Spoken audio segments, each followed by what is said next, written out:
This episode is sponsored by Game Gen.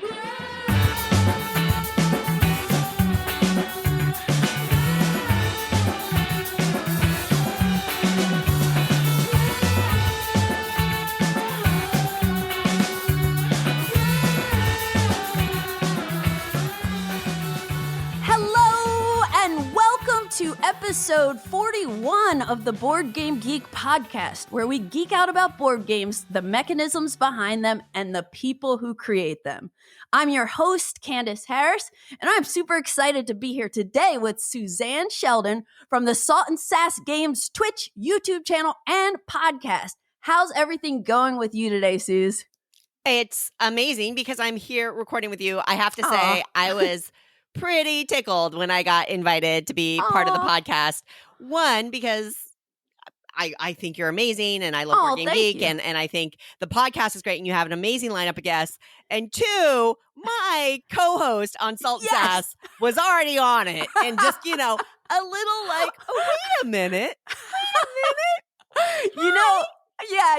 I try to, I always breaking up pairs. Yes, absolutely. And right now, in a similar situation, I had Monique on from Before You Play, but I haven't had Naveen yet. Ooh. So it's I'm trying to spread it out. But yeah, every time I see you at Gen Con or somewhere, I'm like, we got to do an episode together. We got to do an episode together. So finally, it is happening. Yes, and I am stoked for sure. And awesome. And so thank you for that. And I just got off a weekend of playing a ton of games locally here. And once again, I had this moment of I was physically tired. And, I'm getting up there in age and all this other stuff. And I was a little, my eyes are tired and things like that. Yeah. But I was so jazzed up by playing these games. And I just kept on thinking, I wish we had played that. Oh, I wish we had played, this other thing. Yeah. And it's just one of those funny things about board games. I never get tired of it. And I never get tired about talking about it. We played a game just on Tuesday night. And, it's one of those things where you take 2 hours to play the game and then you take an hour to talk about the game afterwards. Yes, I love that. So being on this podcast with you, it's just all part of that wonderfulness. Yes. I love talking to people who are also enthusiastic and excited about board games together. And that's so cool. Yeah, I know what you mean about being able to just kind of keep playing back-to-back games. And it's funny because my partner, Matt, will always be he's like, yeah, after a game, you're always like, all right, what are we playing next? And he's like, that's enough. One game is enough. And I'm like, no, let's go. No. What's next? I'm thinking about the next game sometimes when I haven't even finished the first one. Guilty of that. I love it. Well, anyway, today we're going to be talking about some meaty games in small packages, like games that are in smaller than average size boxes, but that pack a bit of punch. And usually it's kind of in an unexpected way. Wow, I did not expect to have such an experience from a game in a little tiny box. Yeah, I'm not sure how much you share in general about behind the scenes of recording this podcast, but when you reached out, you said, hey, here are some topics that I want to, I'm looking to cover in the future. Which ones appeal to you? And I was reading the list and I saw meaty games in small packages and my heart went, whoa. And but I was trying to be a polite guest too. So I was kind of. So you gave me a couple options. Yeah, I was like, well, this one pops out at me, but I would also love to talk about these other topics. But inside, I was my brain was going, "Ooh, meaty games, small boxes, meaty games, small boxes, please." So I was very excited that we get to talk about this one because it's games come in such a wide breadth and depth, and I think especially in America and maybe in Europe a little bit, where packaging size influences things like how much you can charge for a game or perceptions, right? That judge a book by its cover kind of thing. I always feel like small games sometimes kind of maybe fairly or unfairly set a certain zone of expectations. And so the subversiveness of a smaller box, but you get that chunk in with what's inside. I love that. I think that's super fun. Awesome. I think almost for probably 90% of these podcast episodes, I have sent my guest co-host for the episode like a couple of different options, just like I did, because I like when you're excited about something too, because it's like, you know, I have all these ideas of stuff I want to talk about, but like if something resonates with you, like let's talk about it. So I was glad that this one kind of jumped out at you. Absolutely. And I think it just tags, and it's one of those things on our podcast, Salt and Sass, we do something called the game pie at the end, because Mandy and I hate ranking. Like, fans love things like top 5, top 10 lists, and that's great. There's nothing wrong with them. It's just they make Mandy and I, we're very uncomfortable ranking things that way. Yeah, so we kind of developed this game pie of like, here's just a serving of games in a topic that we like. And That's just cool. like doing our game pies, once I started digging in, okay, now I've got my topic. What games do I want to talk about? Right. And my list kept on growing and growing and growing. I'm like, oh, and this one and that one. And I got to the point where I'm like, oh, it's really hard to cut down now. Uh-oh. Because I think in general, you know, that unexpected game in a little box, it hits on a couple of zones that I'm fairly excited about. So one of those zones is solo gaming. I love solo gaming. And sometimes in little boxes, you can get little surprises for a solo experience. For sure. And another area it really toggles is games from Asia. Because packaging norms are a little different in that region than they are in the Western world of board games. And they're harder to get. And sometimes they're not. You know, all this other, there's a few more complexities in finding out and spreading the word about games out of Asia for a variety of reasons. But there are so many great games in tiny boxes that, you know, do a little more. So I just was spinning out of control. Yeah, and as you were just talking there, like I was starting to think of other games that I missed. It's wild. But anyway, before we start talking about meaty games and small packages, I'd love to hear what you've been playing lately, Suzanne. So let's jump into fresh plays.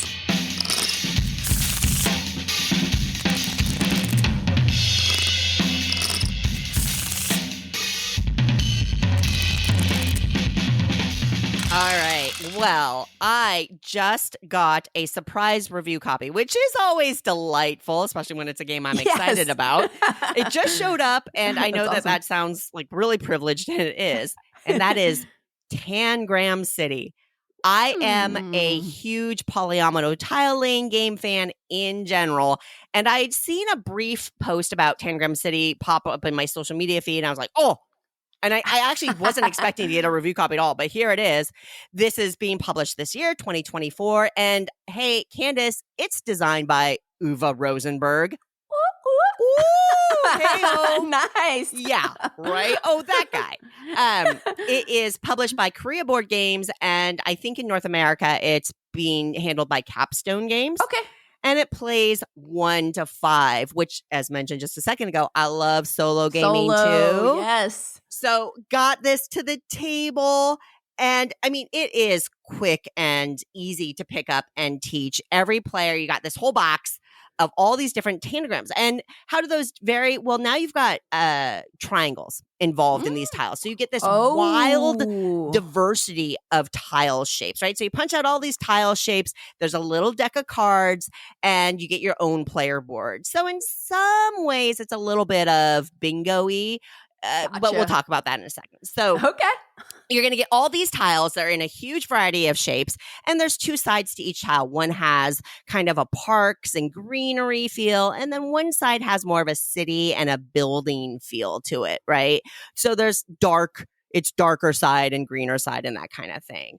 And then you have this deck of cards. And depending on the player count, they are dealt out in a slightly different way.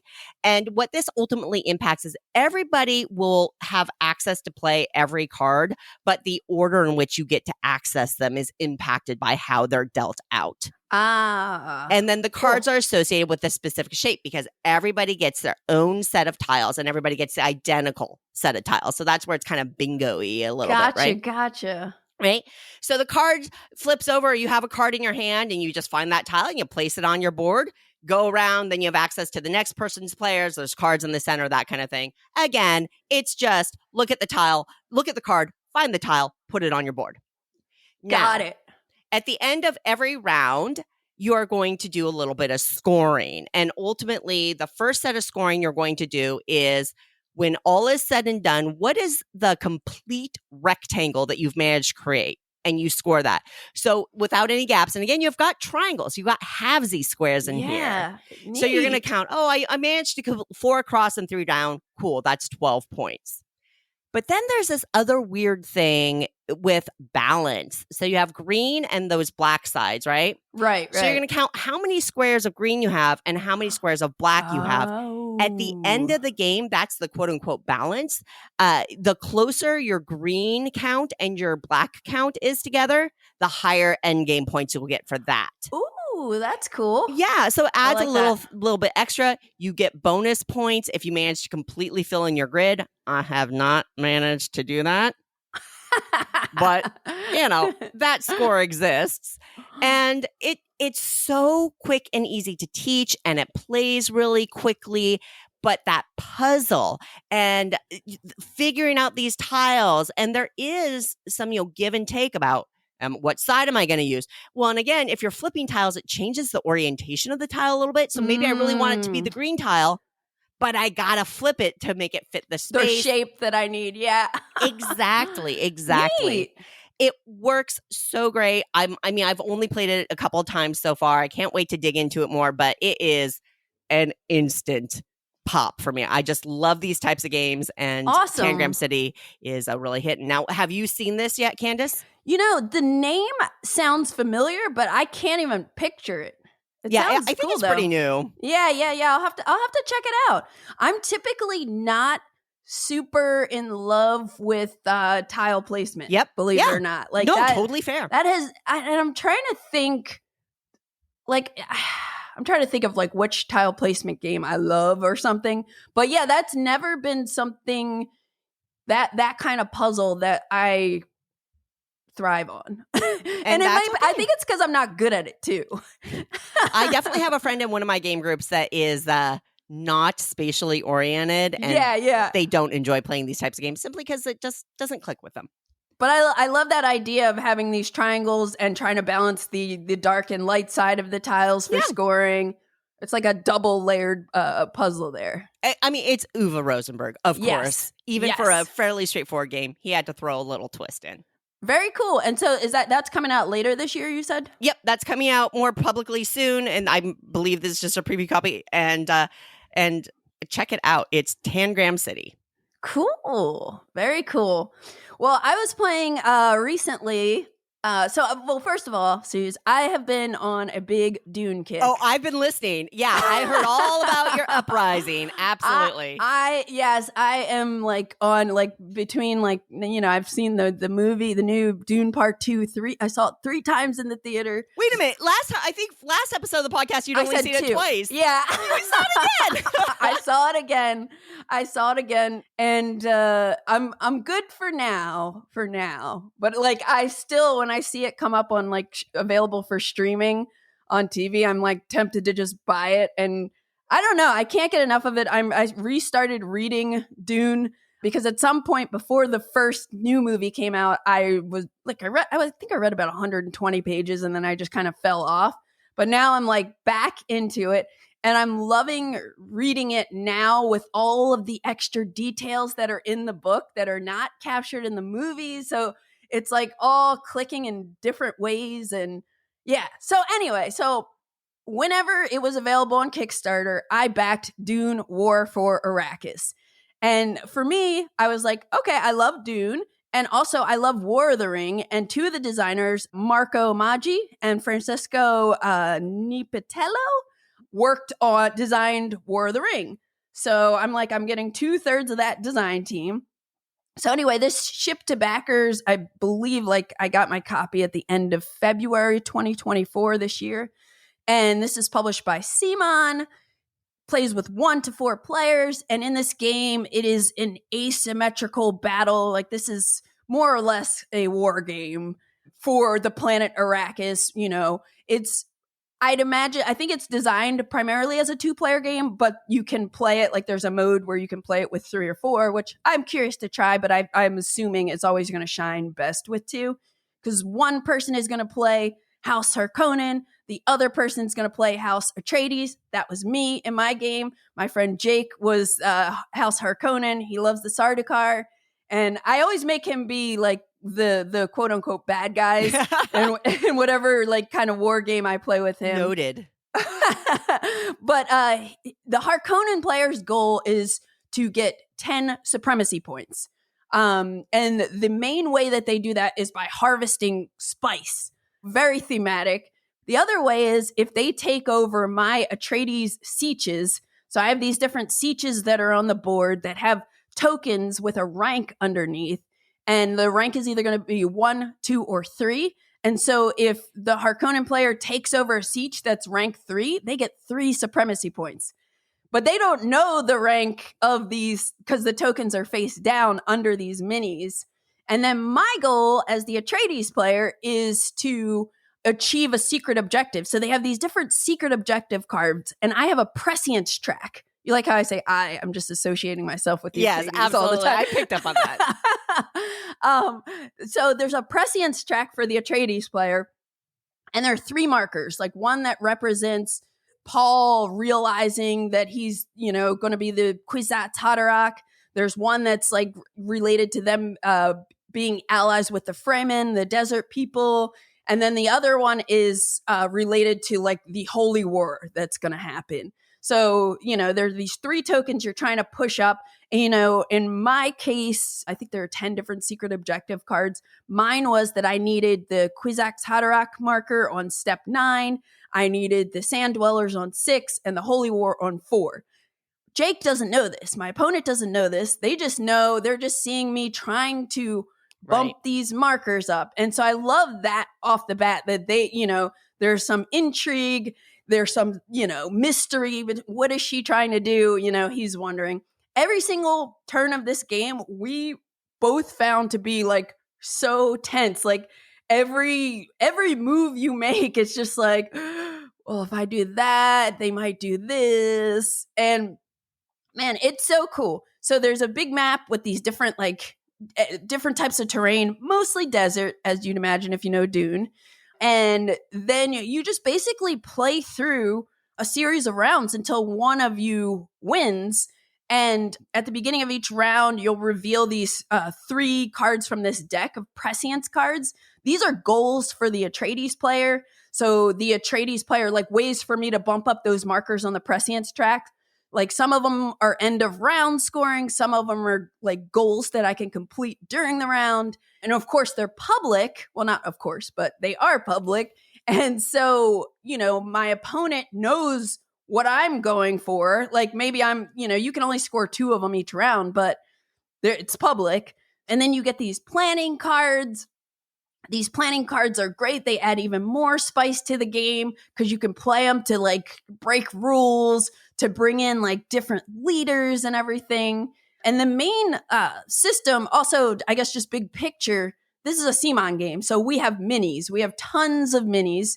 The minis are great because there are 3 different types of units.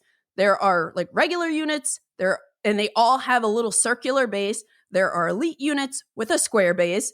There are special elites that have an kind of an octagon, I think. And then so you can tell easily who's who or which type of unit based on the base. And then there are leaders, and they are a slightly different color than the other ones. So you can easily see, okay, those are leaders versus regular units and everything. So I think that is really good. Some of the buildings and everything, really good, awesome production. The way you take actions is you roll some dice. There are action dice. That's going to tell you which actions you have access to. But there's lots of flexibility within them. The asymmetry is so cool and very thematic. Every round, the Harkonnen player gets to place a certain amount of vehicles out, like ornithopters, which can help them move better. And also scout territories to kind of look at tokens that I have face down. They have harvesters, which that's where they're trying to get spice. But meanwhile, Atreides can place these worm sign tokens, which means a worm might spawn. And then that like helps their movement because they can move through adjacent spaces that have worm sign tokens or worms. And yeah, it's just super cool. Another thing that I love that was like so thematic is that the Atreides player, their units are secret at the beginning of the game. And when you deploy them, there are these tokens face down. So it kind of represents how like when they're popping out of the sand to attack. Yeah. And I was like, this is like freaking brilliant. And again, it adds more spice because if the Harkonnen player is coming to try to take a siege, and I have 2 deployment tokens, they don't know. I could have some beefy units there, you know? So I could talk more and more about this for a while, but I'll just say overall, like it felt so thematic. We were both new. So our first round was I did a full teach. And then our first round was kind of slow. You know, we're like making sure we're doing stuff, refer to rules. After that, we never needed to like really look at the rule book at all. Wow. And we were just like, the only thing that was time consuming was strategy and decisions because there are so many like really, really, really cool decision points. And you're also, again, wondering what they're going to do, trying to prevent them. You're trying to hit your goal and everything. And I think our game was about like 3.5, 4 hours. And it ended up being 4 rounds. So only 4 rounds. So I think I could get that down to like 2 to 3 hours, like when I'm playing with someone who knows Especially the game. not with a teach. Yeah. But I loved it. Like it exceeded my expectations. You know, I thought it was going to be good when I backed it, but then I was like reading some people talking about it and I was like, uh-oh, you know, people who were playing it on TTS. I was like, uh-oh, you know, but I was like, oh, it's a CMON game. I could always sell it if it's not, you know, if I don't love it, but I do love it. So that's great. I love how, I mean, honestly, listening to you talk about it, you're telling the story of the game. And it did, like when you're talking about which mechanisms, whether it's the spice harvester or the way that the tokens are secret or the secret goals for House Atreides, like that is so thematic. And I think that is really, really cool. And I find that I am not a theme person, right? I'm a cube pusher through and through. I don't care about, I mean, even when we're going through rule books, a lot of times in my game groups, we'll be like theme schmeme. Yeah. But I have found in certain games, and I think this sounds like one of them, the theme just propels you so much through the action. So you can say 3.5 or 4 hours, but I could totally see where those hours kind of speed by. Yes. And we were playing the movie soundtracks. Nice. So it was actually really funny because like at one moment I was being attacked and I was like, I decided I was going to retreat. And I was like, as soon as I said, I'm going to retreat, the music was like, it just hit like this perfect moment. Like, yeah. So there were lots of things, lots of tension just from the awesome soundtrack for the movies. And yeah, we had a real blast playing this. And I'm definitely like looking forward to playing it more now that I've finally gotten it to the table. That is great. Yeah, have you ever played like War of the Ring or? I haven't played War of the Ring. It's you know, I'm troops on a map, that kind of work. Like my favorite game in that what I would consider that style, but it's a little lighter, is Kemet. I love. Still haven't played Kemet. Oh, see, yeah, I know. I love Kemet. It's in the desert too, very different desert, but I loved. And honestly, I don't know anybody who owns War for Arrakis, but I have so many wargaming friends locally. In fact, one of the local conventions I help kind of organize around here is half of it's wargaming. So I suspect one of my friends would have this. We'll pull you in. If they're willing to teach me, if I don't have to read the rule book, I'm so in for a play of this. It sounds amazing. I definitely recommend, like, if you're into Dune, like, this is fantastic. That's great. Cool. So that is Dune War for Arrakis. And I guess one more thing I'll just throw in with this is I feel like I haven't played War of the Ring in a while. I love War of the Ring also, but I feel like this is like less complex than that. Yeah. It makes sense, and it might be a refinement. It's a much newer game, and game design has improved over the last years and decades, and so I can see that being true, Yep, a little smoother, but very, very thematic, awesome 2-player game, so... Or, well, I'll try it with 3 and 4 eventually. Right on. So that's Dune, War for Arrakis. What else have you been playing, Suze? So many great games, but one game that I played when I first got a little bit ago, and I'm revisiting it just because I love it so much, is Come Sail Away. Thematically quite different from Dune for Arrakis, War for Arrakis. But Come Sail Away, it was published last year, 2023. It's designed by Daryl Chow and Sashi, and it's published by Sashi and Sashi. And Sashi is absolutely one of my all-time favorite publishers out of Japan. Every single game Sashi and Sashi publishes is at least good. And chances are it's great. And that's just the way it is. For sure. Plus, Come Sail Away plays 1 to 4, which again, solo. Love that little solo nug in there. So Come Sail Away is all about filling a cruise ship. And that's another thing Sashi does so well, are just kind of little unique themes and settings. Yeah. I just played the elevator in the elevator game. Yes. I'm like, we are lining people up to get them on elevators. It was great. It's great. And like thematically, the actions make sense. I love yes, totally. So Come Sail Away, you are filling up a little cruise ship, and it's dynamically built a little bit. You're going to be using tiles to build out the ship because they're different. The tiles represent different rooms essentially, but everybody does the same setup. So it can be randomized for some variability, which absolutely does impact the gameplay. And there's some alternate rooms and things like that that make it more or less complex sometimes, things like that. And then you've got a bucket full of meeples in different colors that match the room colors for the most part. And then a little deck of cards that have different people illustrated on it. But really what those are all about, again, is the colors of the meeples. They align with the colors of the meeples. And this plays in a set number of rounds. And of course, whoever has the most points at the end of the game wins. Now, what people say the core mechanism of it is really Mancala inspired. Nice. So it's a drafting game in a way, but really it's more about getting these meeples and using that Mancala mechanism, because you're going to get 2 cards. You're going to pick one to play and one to pass. And then everybody gets a new card and you pick one to play and pass and so on and so forth. The way that this works is that the meeples on the people on the card align to the meeples that you'll pull out of the general pool. And then you must place those meeples one at a time into rooms on your ship in the order that they appear on the card. You can play them left to right or right to left, but they must show up. You must place them in exactly that order. And then there are rules about you can go from one room to the next room, but you can't double back, and they have to move to an adjacent room. And you are dropping them off one by one into the rooms. And then all of these rooms have different conditions to score. So some rooms have, hey, here's a specific spot for a specific color meeple. Other rooms are a little more flexible. They'll have like little pairs of chairs with symbols, like icons on them. And what those are telling you is, hey, you can put any color in here, but they have to be the same color eventually. Gotcha. That kind of thing. And there's variable ones for that. And, you know, if you match a person to the specific room where there's a luggage icon, you have a luggage track that will unlock a little extra bonus for you, more rooms, that kind of thing.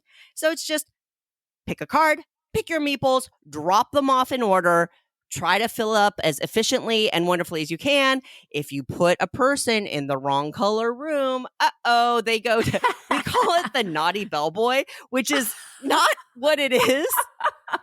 But you get your own little bellboy placard and it's a -1 point and he looks very disappointed with you. And so you don't want to, you want to match him.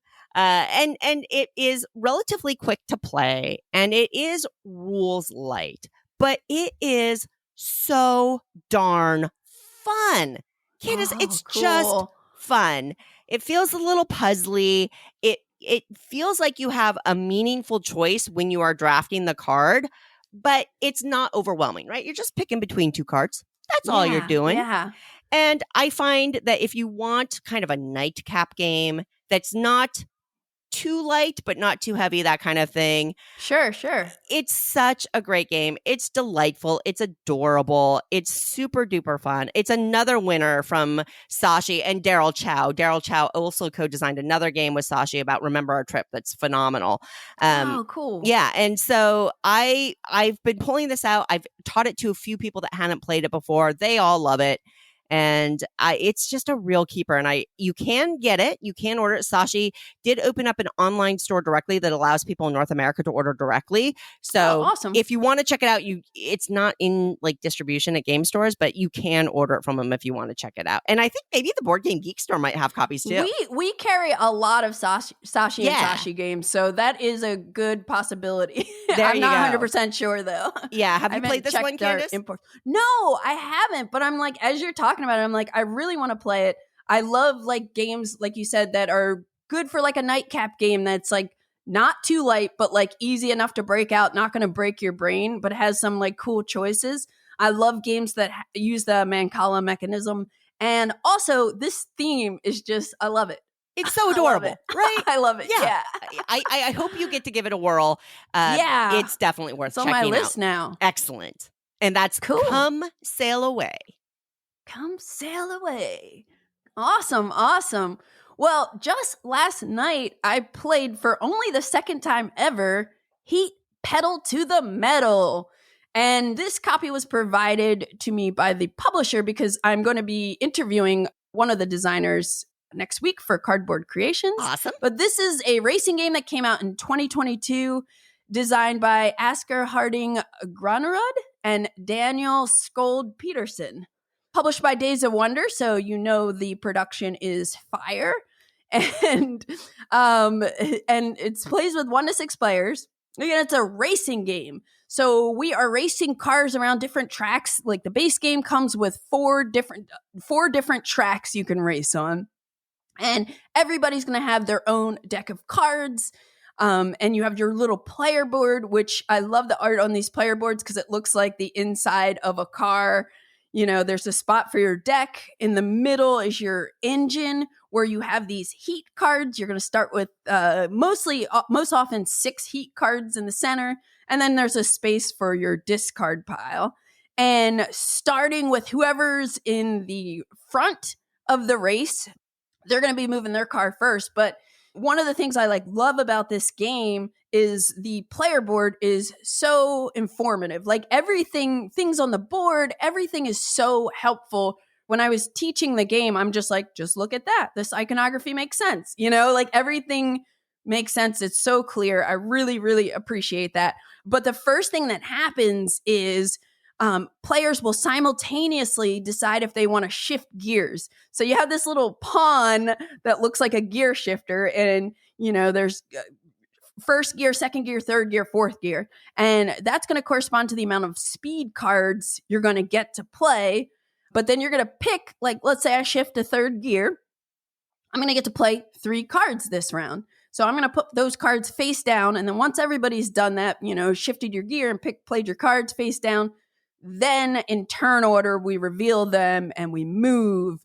And the movement in this game is really cool because I feel like it feels like thematic, like with some of the choices you have. Like when you're going around a corner, if your speed is too fast, you're going to burn more heat from your engine, which means you're going to put these heat cards into your discard pile, which will eventually get shuffled into your deck. But there are lots of cool things you can do with heat, like boosting. But if all your heat cards are in your deck, you're not going to be able to take advantage of the things that you can do for spending heat. Like if I'm in first gear and I want to jump 2 spaces up to third gear, I need to pay a heat. If I don't have the heat in my engine, I can't do that. So there's this really, really cool aspect of just, you know, managing your heat. Also besides the regular speed cards that have values, I think there are 3 of 1 through 4. Like there are 3 of each of those, and then there's 1 0 and a 5. And this is the very just base vanilla game. And then you get 3 stress cards, which I love the concept of stress cards because when you play them, you have to, and you can't forcibly discard these. So you eventually have to play them. but you're going to have to randomly take a card from the top of your deck, another speed card.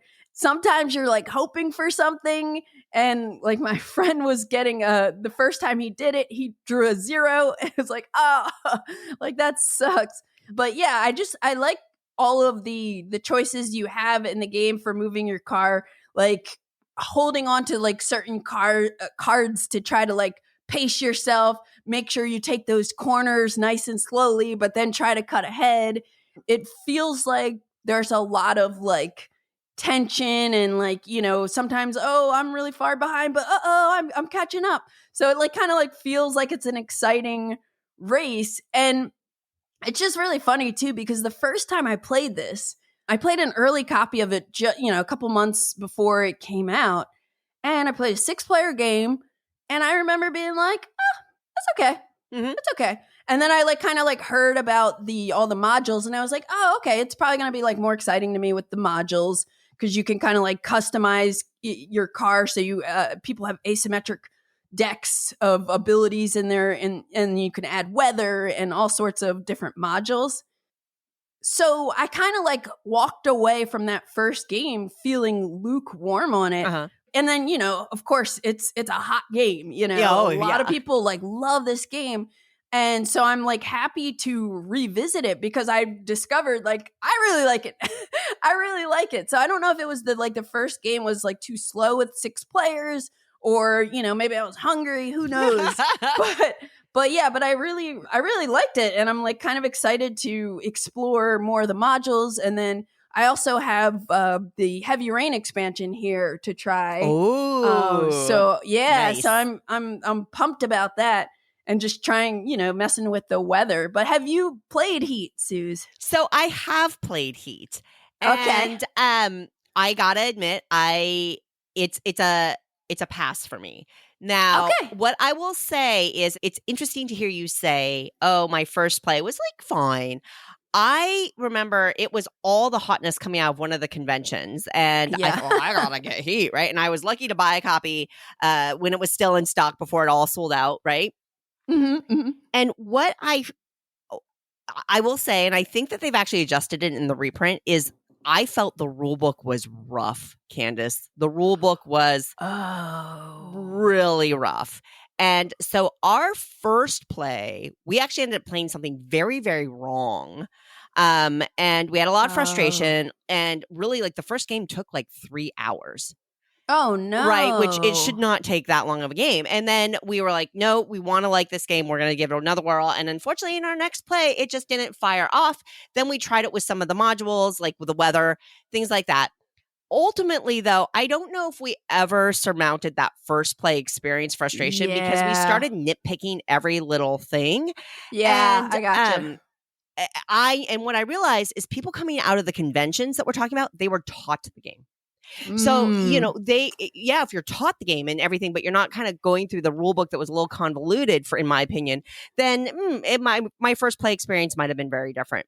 I will also say I am a huge fan of Flamme Rouge. Have you played Flamme Rouge? Yes. I used to own that. I love, especially again, theme. So cool that you're bicycle riders, and you know, you have the drafting. The slip, what is it? Slipstream. Yeah. And you have that in this game too, but it works differently. Yes. But yeah, because this is one of the designers from Flamme Rouge. It is, exactly right. And so for me, because I already own Flamme Rouge and I love Flamme Rouge, and some of the card management is similar, so it kind of scratched that mechanical itch and things like that. For sure. For me, I ended up preferring Flamme Rouge over Heat personally, but I am really glad that you've enjoyed it, and clearly nobody's suffering from my experience. It's such a slam bam hit, you know, and I'm really happy for the designers, especially on this one. Yeah, it is. And it is really like what you're saying about having that, if you have a bad experience with a game, you know, the first time, that can definitely... It matters. It absolutely matters. It matters going into future attempts, or just not even wanting to. Yeah, and I would say, like, to me, I'm not a crazy, like, I must have a lot of theme person. I'm probably in the middle, but I love unique themes. So for me, I love, race cars. Yeah. It's whatever. It's kind of whatever. I definitely preferred the bicycle racing. The bicycles. Yeah. But there's something I love about like the decisions of managing your heat in this game that is just like really clever and just going around the corners. One of the things that I love too that they did graphic design wise on the board is they count down the spaces till the corner because you don't want to you're trying not to go too fast around corners so you can see how many spaces you are away from it easily without like counting every time. That is great detail. So I definitely had like a way better experience with Heat my second game.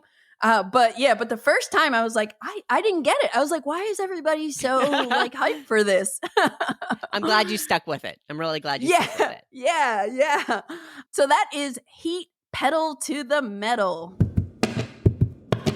And now a word from our sponsor. The deck box that broke all records is in retail now. Following the huge success of its Kickstarter campaign, which became the most sought-after accessory ever, GameGenic is bringing this game-changing deck box to local game stores near you.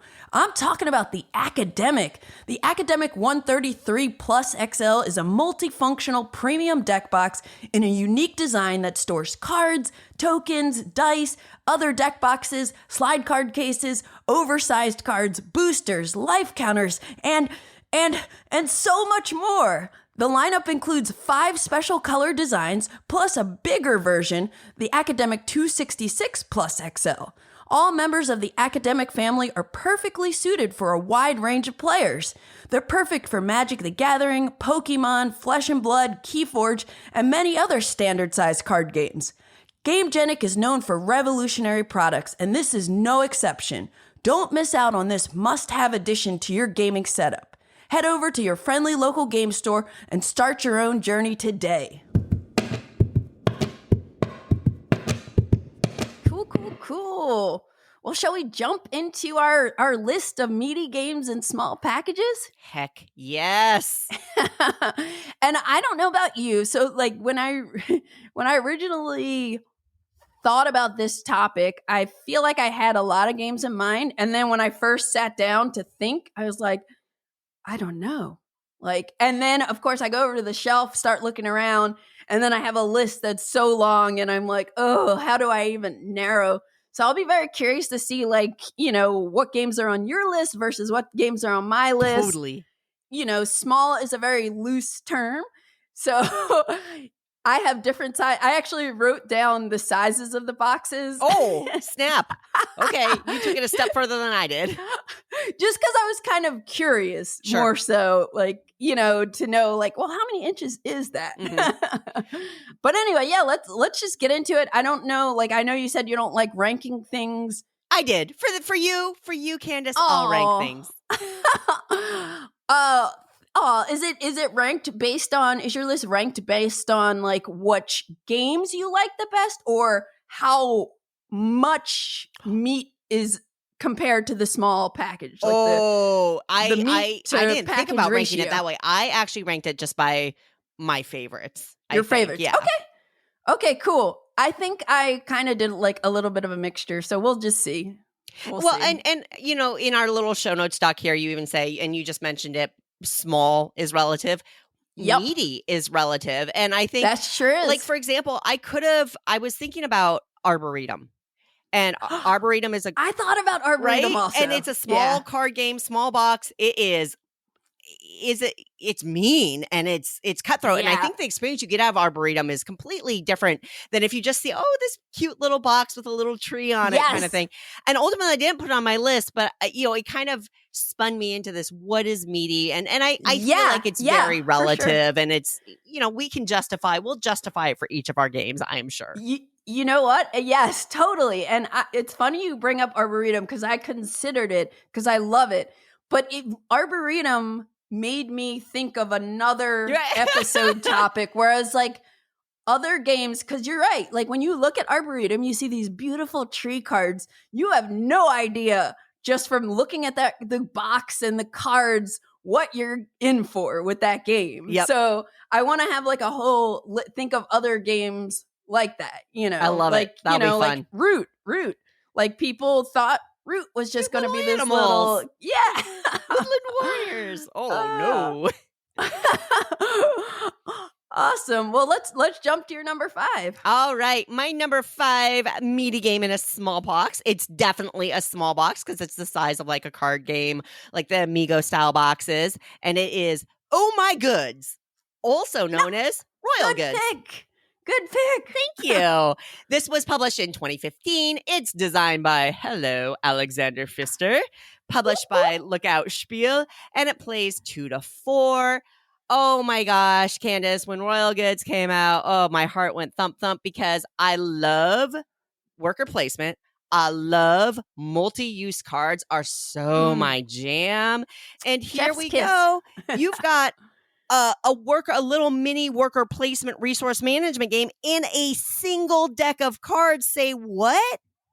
Right. So I think you pick this up and it looks like a Euro game has been shrunk down because I think it even has art by art. Yeah. Not Dutre, but oh shoot. It's someone who does like all of the UVA Euros, right? And I feel so bad. I can't. Yeah. So it looks like a big Euro was shrunk down to a little card box, definitely a small box, but it has multi-use cards. It has resource management. It has powers that you can build up. It even has efficient or inefficient worker options. The way it works. It even has push your luck and resource chaining and efficiency engine building in an economic game in a card game. What? Because cards can be a resource. They have a building on it that you can use for powers. It has icons that contribute to the push your luck. Oh my gosh. So much going on in a single deck of cards. Plus they expanded it. And Candace, when we were doing this topic, I had to go, I didn't know what year it was published, that kind of thing. I went into Board Game Geek to look up what year it was published, and I saw they've got a big box coming out with all the expansions together. Snap. Oh, snap. Yep. I didn't know that. I had no idea. So I am very, very excited. To be clear, I own it all, but I'm still probably going to pick it up just to have that nice little package or whatever. But yeah, I think, Oh My Goods, such a great game in general. It's just quote unquote a card game, but I don't think you look at this box and look, oh, it's a deck of cards and think I'm going to have an economic resource management worker placement game experience. Bam. There you go. Wow, that is such a great pick, and I can't believe I didn't even think of it. That's why just we're goes working to show together. You they're a lot. We're here. working together here. Wow, yeah. And there's another game in that family. Tybor the Builder. Yes. I was torn. Is the English. Yeah. Tybor the Builder is the English. Yes. I love that game too. It's got like drafting, but the multi-use cards. Yeah. Yeah. Cool. All right. Well, my number 5 is a 2-player only worker placement game called Targi. Targi came out in 2012, designed by Andreas Steiger, and it's published by Cosmos. And this is a game this is in an 8x8 kind of like box, a very standard size small game box. But when you get this, so not only at the time, I don't think there were any 2-player worker placement games probably when this game came out. Yeah. And it's still like super rare, but like it's so cool how it works. It's such a fantastic game because your game board is a grid of cards, and the cards that are in the middle of the grid change from round to round, and you're alternating placing your workers on the edges on these border spaces. And there's a whole thing where at the end, after both players have placed both their workers out, you're going to resolve the action card or whatever the card says that's in the intersection of 2 of your workers. And it's just such a clever way to do 2-player worker placement. Lots of like really, really tough choices, because what you're trying to do basically is you're collecting resources to build this tableau of tribe cards that give you abilities, and they're worth points. And then at the end of the game, also you get bonus points if you have like the same type in a row, or if you have different types. And there's this robber meeple that goes around the border that says you can't go there. And it just gives you like almost like a feed your people moment, because there are raids that happen periodically where you'll need to play resources. And if you can't or don't want to, you lose points. So it's just like this like really, really cool 2-player worker placement game that's like, wow, in this little box. An amazing choice. One of my all-time favorite games, 2-player games for sure. I love this choice, and I love the game. It never crossed my mind to put it into this list. So see, I'm glad we're working together. Beautiful. We're working together. Now, I will also say I had a tough choice in this slot. I almost cheated because like all my games, like I feel like I have categories. Yep. But like I had a tough choice between this, and I was also considering 7 Wonders Duel because, that game. I love them both. I love them both. And so I'll just mention that was another consideration for this slot.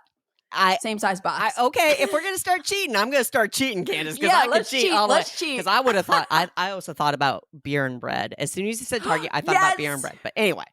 When you said something earlier, I thought about beer and bread. Like earlier in our conversation, I was like, oh, yeah, that one too. All right, what's your number 4? My number 4 meaty game is small box, Village Rails. So Village Rails is definitely a smaller box. It's smaller than an 8x8. It's a little thicker than a deck box, but it's not a big box. And it was published in 2022. We've got the design team of Matthew Dunstan and Brett J. Gilbert, who I don't know if they're as household namey in the hobby yet, but they should be because they are a phenomenal design duo. Yes, yeah. This one's published by Osprey and it plays 2 to 4. It is kind of a sister game to something called Village Green. Village Green. Thank you. Yes. Excellent job, Candace. Yes. And which was garden building and things like that. But here we have Rails, and you introduce Rails. I love pathing games. So bam, I'm in on Village Rails. And what this is, again, it's basically, it's almost all, it is all cards.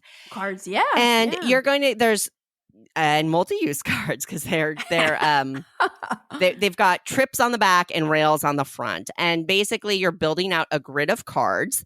And when you have a 3x4 grid of rail cards, the game's over kind of thing. You're drafting these cards and you can play them for the rails or you can play them for their trips. And this has another mechanism that I just love in board games, and you choose how you score. So these trip cards that you do, when you put them around the border, you're creating your grid and you put them on the border.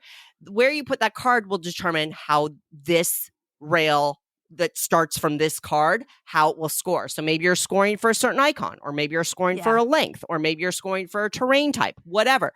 But by placing those trip cards, you determine what your scoring is. Love that. Then you also have all these rail cards, and they all have, like a crisscross grid, and they exit and enter all sorts of different ways, plus all the different icons that potentially impact your scoring. All of that winds up to be, it's not a heavy game, but you can spend a lot of time on thinking and tactically. Thinky, very puzzly. Very puzzly. And you're adjusting constantly. No game feels identical because of all the variability that it introduces. It is incredibly clever. There's an economic element to it as well. So much goodness. In a very small box. But you're not going to sit down with this game and just go, oh, okay, well, that was a nice little 15-minute snack. You're going to be sitting there. You are thinking and you are agonizing over your card choices. And I think that's awesome. Wow. Another great pick. Village Rails, baby. I totally forgot about this one. It's beautiful. Beautiful. What about your number 4? All right. My number 4. So my number 4 was another cheat because this publishing company has a series of games that are in small boxes, but I'm just going to call out one game for now, and that is 1902 Méliès from Looping Games. It's designed by Eloy Pujadas and Ferran Renalius. It came out in 2023, and it plays with 2 to 4 players. And in this game, we are competing to be the best assistant, helping George Méliès record his famous movie, A Trip to the Moon, which was the first science fiction movie. And this is a worker placement game with a bump mechanism where you bump each other's workers off. And everything in the game is very thematic.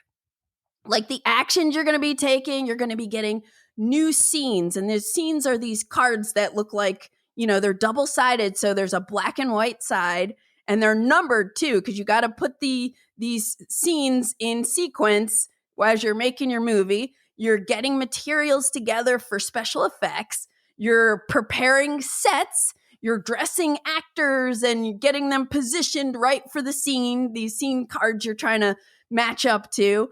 You're then recording the scene, and then other people, you can kind of like edit and cut and paste, in the movie, like change the positioning of these scene cards.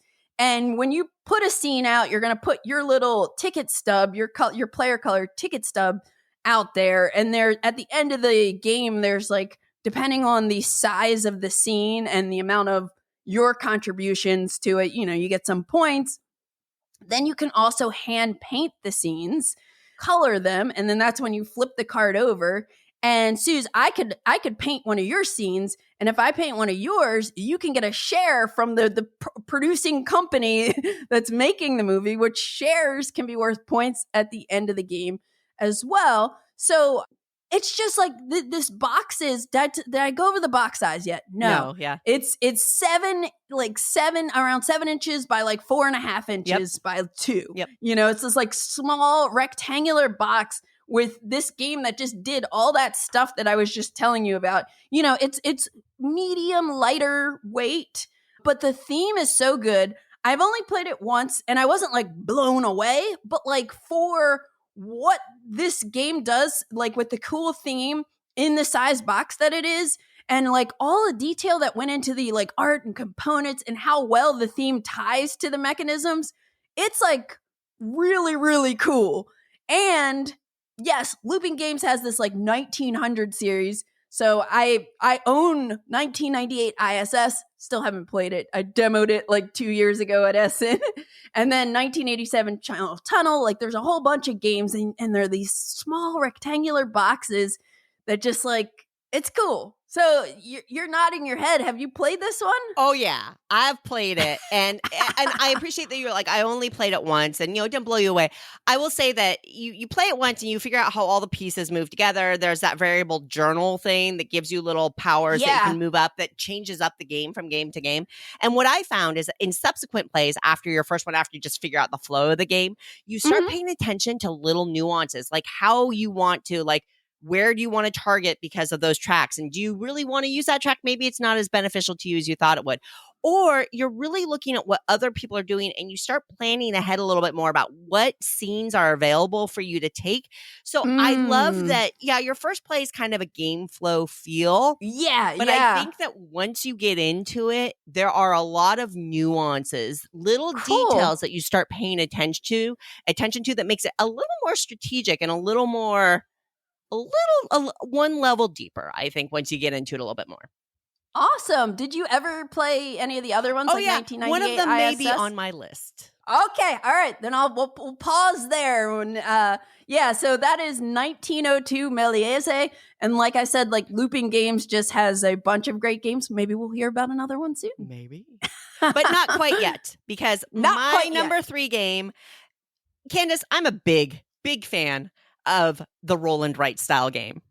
Okay, and all right. I can't do any game list without trying to work in at least one. And all roll and write games, virtually all roll and write games are small boxes. But are they meaty? Let's be fair. I love the genre, but I'm not going to call a lot of them meaty. There are meaty ones. Like, for example, this is not the game, but Hadrian's Wall. Hadrian's Wall, definitely a meaty game, roll and write game.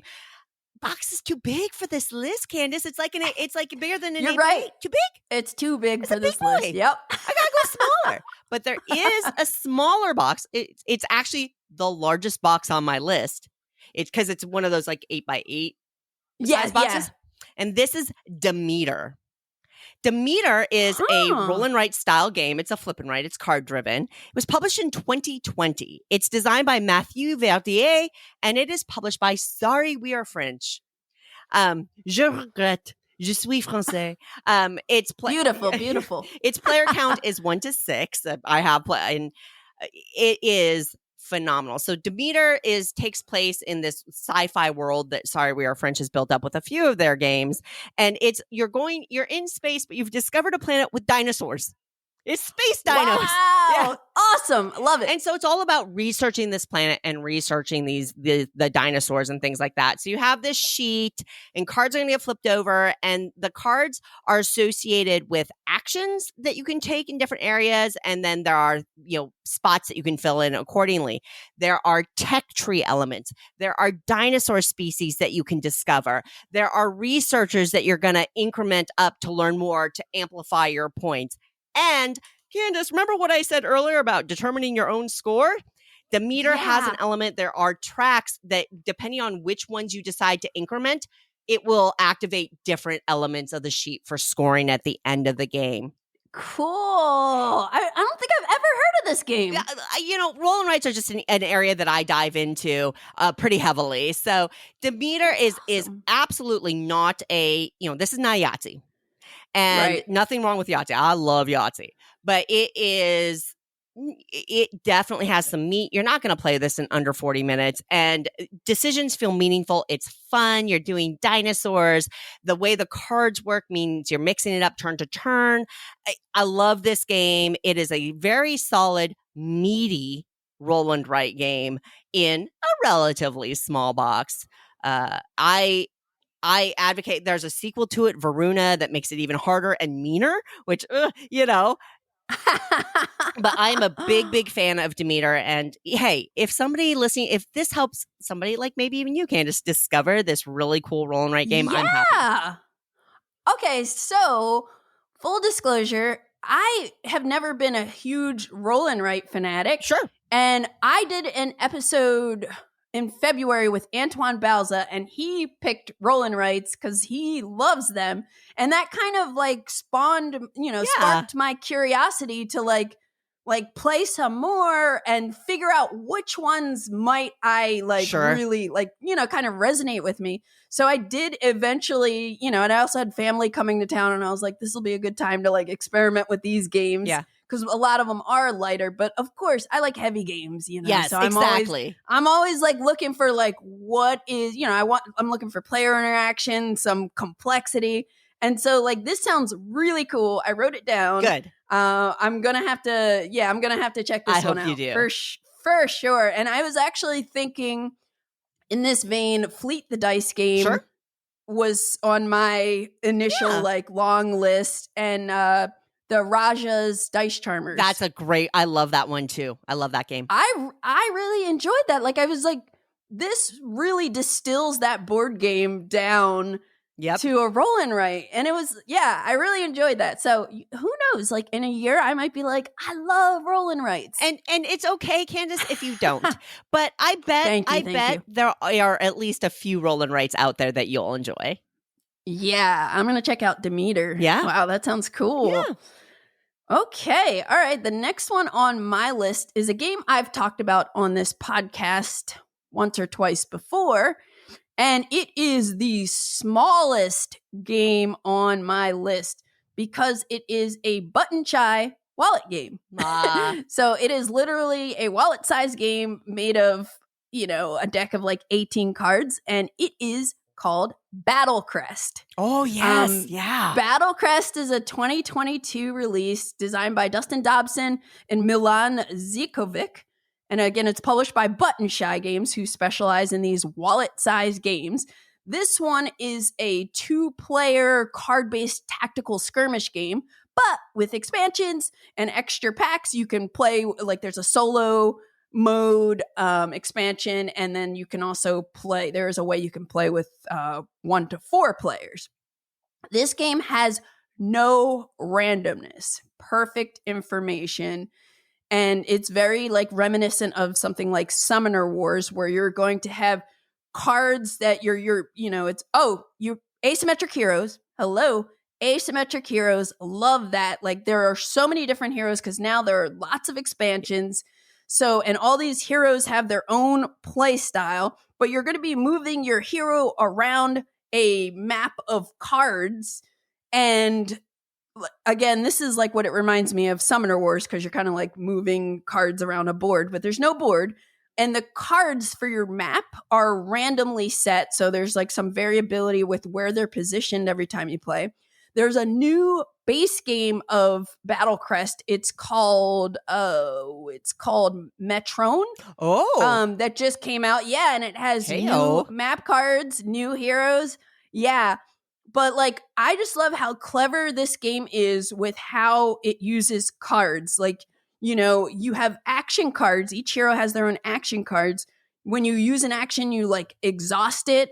And then there's this action where you can focus to unexhaust it, but it flips it over. And now the action card is different. You have like different types of attacks depending on, you know, ranged, melee, depending on if you're adjacent to certain map cards, like the land cards, it gives you some different abilities. But it just feels like this, like really, like I love games like this. Number one, that have a bunch of different asymmetric heroes that play differently. It like reminded me of the Gearlocks in Too Many Bones, you know, so much different flavor and variety from the heroes. But like, I'm just blown away with what they do here with a small deck of cards. And, you know, like it's just the clever. fact that it's so freaking clever. And the way you track your health in this game is really, really clever too. You have these, this card that's kind of sliding down and then it flips over when you hit and resets. And yeah, so Battlecrest is just, it's a real banger. And there's a lot there. Like, even if you get every single pack, it's like, it takes up no space. For those of you listening, Candace just held up a fistful of wallet games. Do you have all of them just right there next to you? I have all of them, hilarious. yes. Oh my gosh, she's fanning them out. I love that. I'm so glad you brought these up, because I mean, there are other wallet games you could have selected as well, because there are a number of them a number of them are light, you know, cute little light things, but they do such a great job. And I think that card limit inspires designers, and they come up with the most clever ways to use 18 cards. I love it. Great choice. I love it. So cool. Thank you. All right, jump into your number 2. Number dos. And I will say, for some reason, I just want to say, I specifically excluded solo only games from my list for whatever reason. So, like, for example, I just got my copy of Gloomhaven Buttons and Bugs and have cracked into that. No, there's a lot of game in that little box. You know, or like there's this game called Pulp Detective from Alban VR Studios. That kind of, like, there are a lot of really meaty 20 Strong. 20. Have you played 20 Strong? I love 20 Strong. Yeah. When you mentioned solo games earlier, I was like, that would have been a good one. Or that would have been Unreliable Wizard just fulfilled. That's a solo game where you're like dungeon delving, and it's a real small game out of Japan. It's amazing. So yeah. I excluded solo. I could do an entire solo game, right? So we're moving on. All right, moving on. But we'll revisit that for next time we're together. I love it. So my number 2 meaty game in a small box is Joraku. Oh, yes. Joraku was originally published in 2015 out of Taiwan. It's published by Mo Ideas, which is a publisher I always keep an eye on. They come up with amazing games. Another one of their games, Symphony Number 9, was on my short list for this one. I just recently found my copy like in a bin, and I'm like, I gotta play this game again. Yeah, it's so good. I haven't played it in years, but yeah, I love it. Yeah. And this one, Joraku, is designed by Iroi Tsukunami and plays 3 to 4. This is a trick-taking area control game. Heyo, I love it. Candace, I love trick-taking. Blend. Love trick-taking. Oh, me too. My favorite. Me too. I mean, because I grew up, like, that's how I discovered games in the first place. When I was a kid, I grew up with my grandparents playing bridge. So, you know, this goes deep. Oh, that's cool. Yeah. And Joraku, in its original publication, it's in a box that's like 4 inches by 6 inches. It's tiny. Now, I have that box. There are reprints that have upsized it, but originally Joraku could literally fit in your pocket. Yeah. So, brilliant. So you get these little, you get a little board that has different vertical stripes that are the different regions, and each region has a little score marker because they're going to score different points depending on what round you are in. And then you have a non-standard little deck of cards. It's not a full 52. I don't know exactly how many cards. And you're going to play a trick-taking game. You have to follow suit. You have to play, there's a lead. That card plays. You have to follow suit if you can, but you can break suit and that kind of thing. But the cards have special abilities that happen because you also have a bunch of cubes for this board, right? That represents your units. So when you play a card, you can put units onto the board or move units around depending on the value of your card. So if I play a 4, I could put 4 units out. Cool. I could move. I could get 4 action points. Cool. So not only are you playing a card to get that action, but it also contributes to your trick. And the highest value card played in the trick is going to win the trick. And if you win the trick, that determines a region you're going to score for that hand. What? Oh my gosh. So cool. So much going on.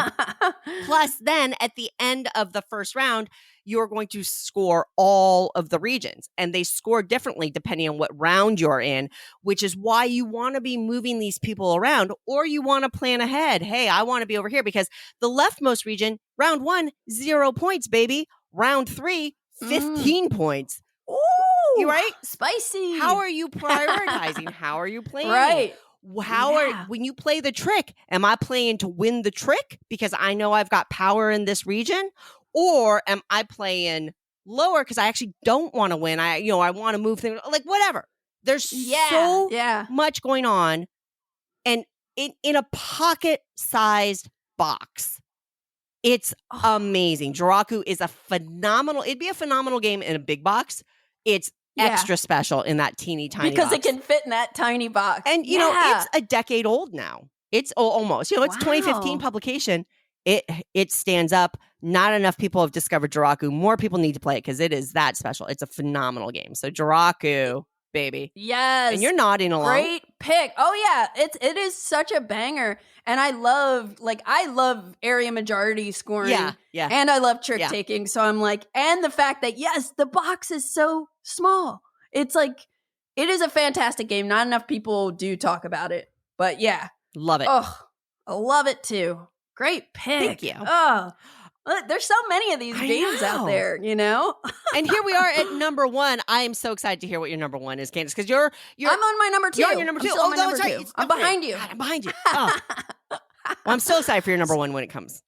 Okay. Cool. My number 2 is a card game. It is a little card game that sometimes is in big packages called Innovation. Dang. Innovation. I'm embarrassed I didn't think about this. Oh. Innovation is a 2010 release designed by Carl Chudik. The current version is published by Asmodee Games and Asmodee? Asmodee Games, because I was like, it almost sounded like Asmodee. Exactly, Asmodee. Yeah. Asmodee Games, there we go. It plays with 2 to 4 players, and this is an abstract civilization building card game where you're trying to claim a number of objectives to win. You have decks of cards that are representing 10 different ages, and they're like, different technology kind of cards, starting from like the early ages to medieval, industrial, to the digital modern age. Each card comes in one of 5 different colors, and they have symbols on them, and they'll have an effect. And I think every single card in this game is unique. So off the bat, there's like so much like variety and replay value. And you're sort of building these cards into a tableau, but each turn you have like 2 actions, and your action choices. One of the things I really like about this is your action choices are simple, but then there's like a lot of complexity because of all the different cards and the card effects. But you can like draw a card from the current age. You can play a card, which is like melding it. And when you play a card that's the same color that you already have, you have to put it on top of the other card. At some point, there are splaying effects that'll let you slide it over so that you're revealing icons from the card that was placed beneath the other one. Not placed beneath, but sitting beneath. you can activate one of your card's abilities. And then there's a whole thing where if your opponent has more icons of a certain type for an ability than you, they get to take that action. I think they get to do it first. So you're constantly like paying attention to what other people are doing as you're adding cards to your tableau. I think it's such a cool game. And there's like so much variety with all the cards. There's player interaction, sometimes player interaction that certain people don't like. Yeah. I had this. So as my cheat, I was like, I was just like Carl Chuddick games, like fair. I've never played Matanai. I've had it on my shelf forever. I haven't played Matanai. I know some people prefer Matanai over Innovation. So I'm still like so curious to play that. And also, I don't know if you have tried his newest game, Aegean Sea. I have it. I backed it. I have not gotten it to the table yet. Okay, so I've only played it once, and I played it with 2 players. So that one has like 5 different decks of cards representing the Athenians, Spartans, Cretans, Rhodians, and Ephesians. And these are multi-use cards. Every card in the game is like a unique island, and depending on like where you play it, it represents different things. Like it could be an island on the table, it could be goods, it could be a temple, it could represent people, boats, and you're doing all sorts of things. Again, like a very like kind of Carl Chuddick style where these cards you're playing, the game is mostly just cards, but they just like create this like really like kind of slightly complex experience. I did find Aegean Sea to be slightly fidgety because you're doing a lot of tucking of cards, but I've only played it once and I've been like really curious to try it again because I have a couple friends who like love it. Like some people I know tried it, liked it, then kind of fell off. And then other people are like, they're trying to play it all the time, like any player count. They love it. And so I really want to like play this one more too. So this was my like Carl Chuddick category. And Innovation, I backed whatever that newest like deluxe, deluxe crazy set that they, they've done a lot of those over the years, but whatever the newest one is, I went for it. And Innovation is Eric Martin's favorite game. Oh, I know. I'm aware. I'm aware. I never ever want to play Innovation with him. Right? Terrifying, right? I'm terrified at the idea. I mean, I can handle losing a game, but I don't know if I can handle losing a game that intensely. You know what I'm saying? Yeah. Have you played Matanai? I have. I have. I think I prefer Innovation, but they're both really, really solid. And I haven't played Aegean Sea. I've heard feedback about it being a little fiddly as well. Matanai, whatever. I like it thematically. It's best at 2 though. That's what I remember is that we tried a different player count and you got played at 2. But yeah. Gotcha. Great choices. I mean, absolutely. Carl Chuddick, the category, fair. I'm going to allow that cheat. That's totally fair. Thank you. They all apply. Awesome. All right. Well, I'm excited to hear your number 1. Well, yeah.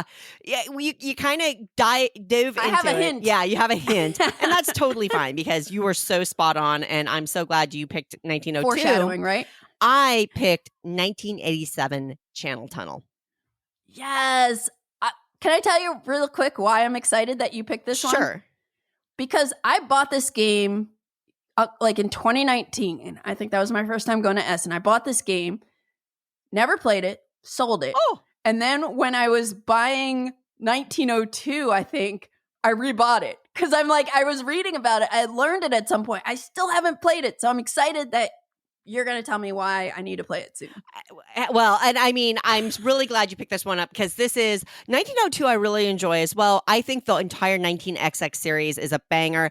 Hey, Candace, FYI, I believe Lupin is looking for better distribution in the States. So if you know anybody, I would love for this series to be spread near and far. And I think this is a good example of where the box size is amazing, for so many reasons. But I think in the American market, at least, it causes it some marketing trouble because people don't know what they're getting into and they see a small box and they associate it with kind of a lighter game. And I'm like, no.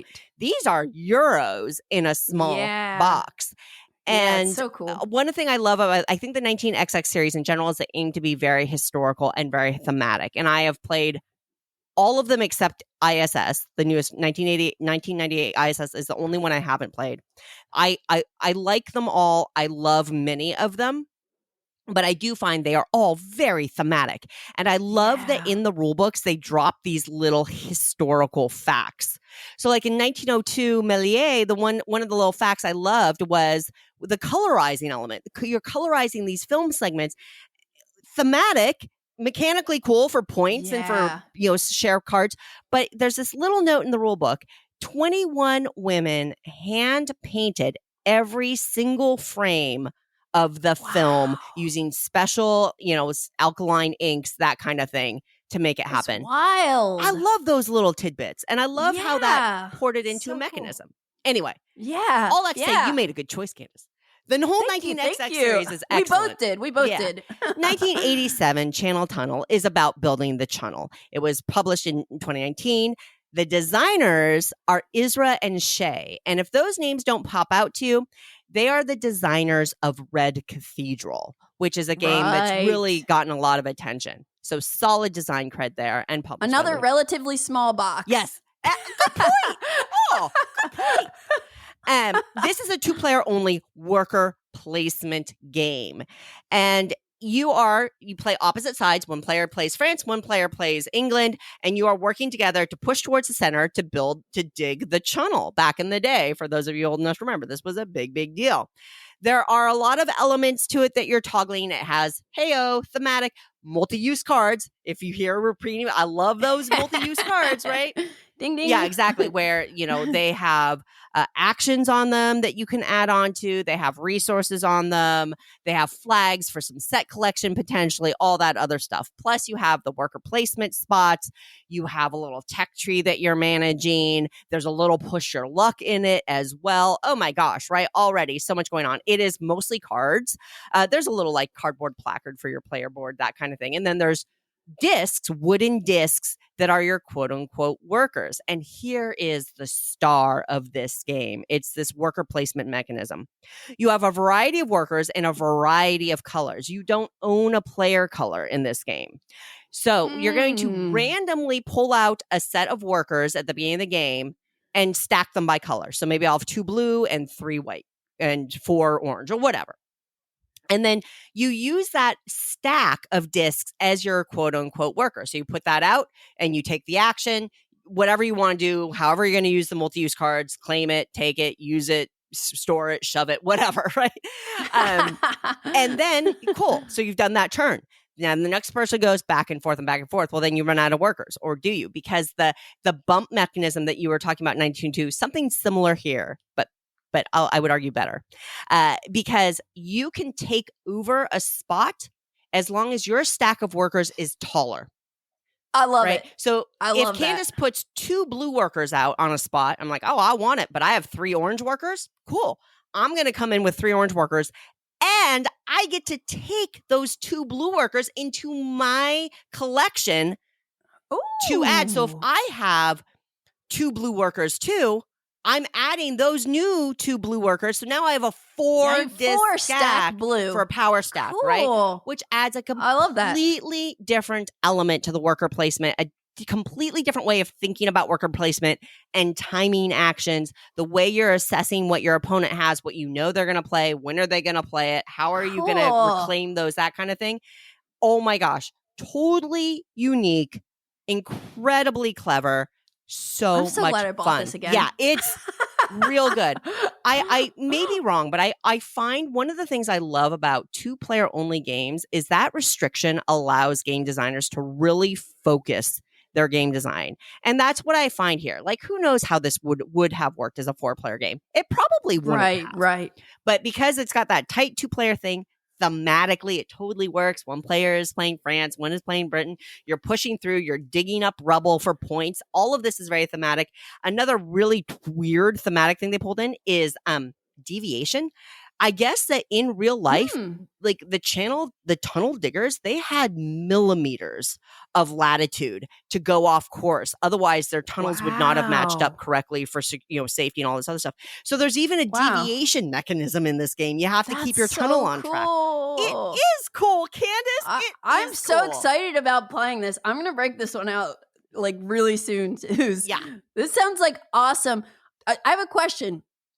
With your different colored workers, do any actions are you restricted on actions based on the colors, or is it literally just to have variation on like your stacks? If I recall correctly, it's mostly variation on stacks, so you can have that distinguishing. Okay. There are some cards and actions I think that play off of it a little bit, but yeah. It's got a lot going on. I'm stoked for that teeny tiny box. Yep, that's the first looping game I bought. And again, I regret selling it, but that's why I bought it again, because I was like, no, this is really cool. I need to try this. I look forward to hearing what you think about it when you get it to the table. I will let you know. That's awesome. I'm glad you picked that. Well, here we are, finally. And that was 1987 Channel Tunnel. Yeah. And here we are on my last game. It may surprise you, maybe not, probably will. It's a slightly deep cut. So this is my number one, not because it's like my favorite game on this list, but because it is the meatiest of all of the games on this list. And the box is 5x5x2. This is a release from 2019 called Pax Transhumanity. Oh, sure. Designed by Matt Eklund. It's published by Ion Game Design and Sierra Madre Games. 1 to 4 players. In this game, we are startup entrepreneurs in the not too distant future.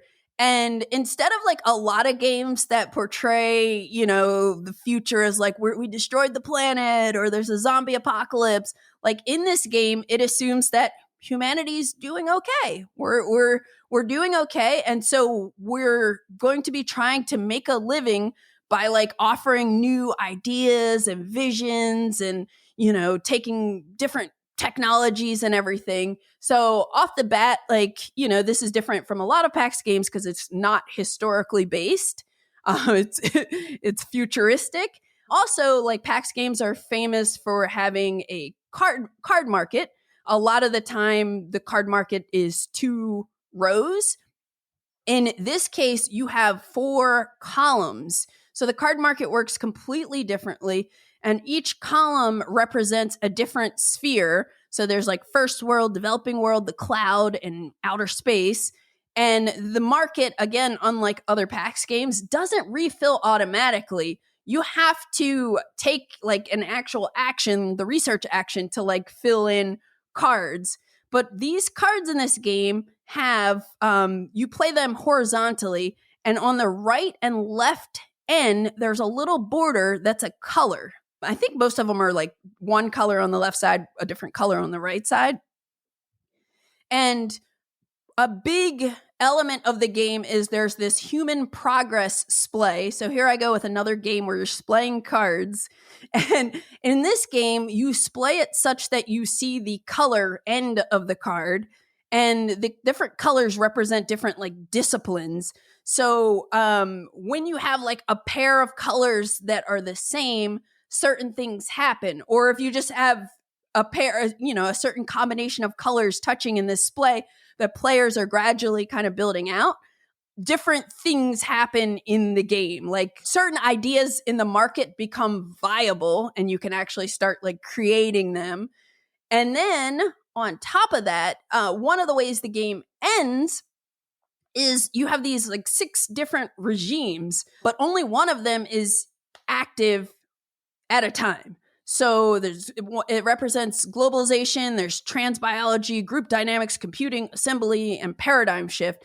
And it depends on the way this color splay is, whatever the last 3 cards is going to tell you which regime we're focused on. And so one of the ways the game can end is if somebody commercializes like a tipping point card matching, whatever regime is the current regime.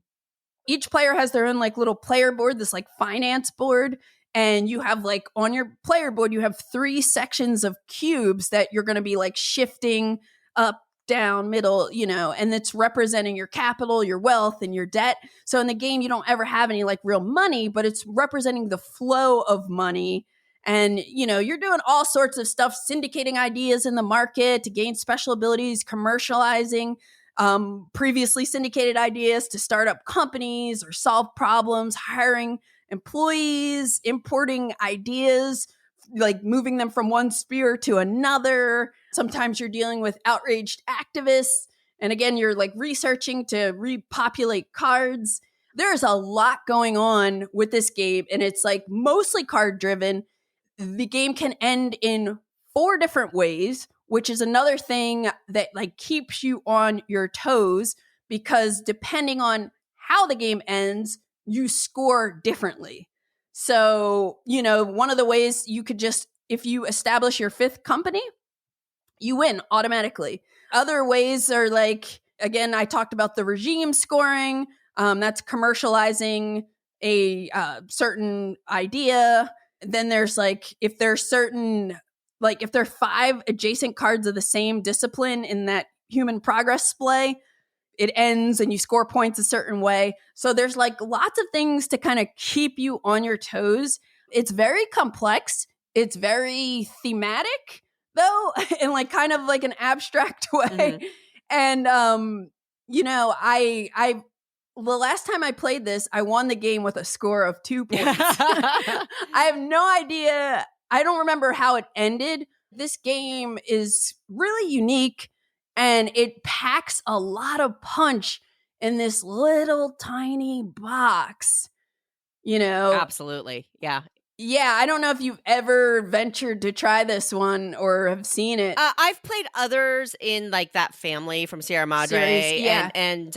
but I haven't played this one. And honestly, from your description, this one sounds most appealing to me. So that's very, very cool. I love it. Yeah, because you're not dealing with any of the weird historical views of. Yeah, I love it. It sounds really cool. Yeah, definitely. And like, Pax Renaissance First Edition is like a real like meaty, crazy game in a small box. The original edition of Pax Pamir. They have a new one, Ion, called Pax Illuminatin that I played, and again, it's a very similar size, small box. Mostly like everything, your whole map is built with cards, but there's so much you're doing with cards, and these are like heavier games. Oh, they are very weighty. Absolutely. Yeah. So I haven't played Pax Transhumanity in a while, but like just thinking about it and picking it for this list made me want to like revisit it, because it's such a unique design. Such a unique design. Absolutely. Very cool. Thanks. That is Pax Transhumanity. I also, as an honorable mention, thought about Tichu. Oh, absolutely. And I think, Tichu almost fits into that category of games like chess, that it is so simple, but it endless plays of it. And you never get sick of it, right? It is a classic game. It just fits into almost a different category to me. I love I think that's a great, We could do a whole list on that one too. Yeah. I know. Oh my gosh. Yeah, you could really break this category into several categories. And I love that. Like I love that there are so many meaty games that exist in these like smaller boxes. Like, it's just, it makes me want to like kind of like downsize my whole collection. Although I'm not getting rid of Dune War for seriously, Arrakis. right? That's a huge box, and I'm keeping it.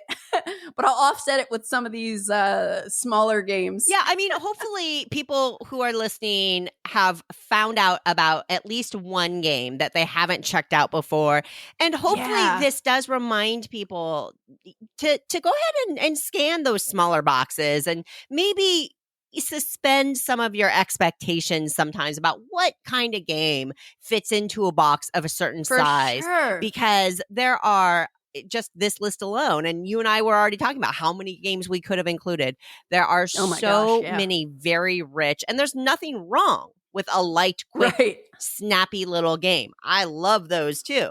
But there are so many games in a smaller box that'll give you that really hearty, fulfilling, rich, game experience. And hopefully somebody found one or two in this list to check out. Yeah, and I'm sure I love people will hopefully comment in with other ones that we should check out. Would love to, because it is true. When I'm counting my collection, I don't even count the small boxes because they just kind of slide in.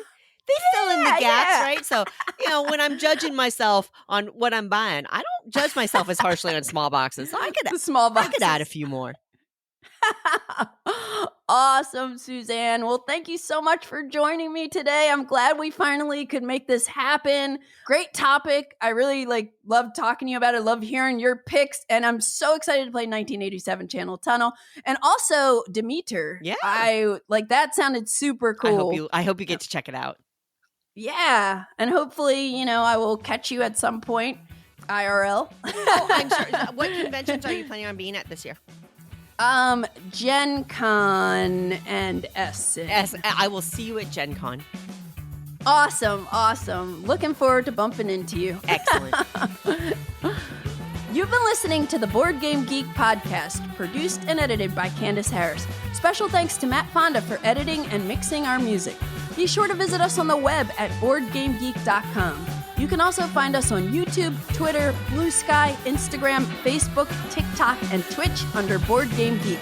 You can reach us by email at podcast@BoardGameGeek.com. Thanks for listening, and happy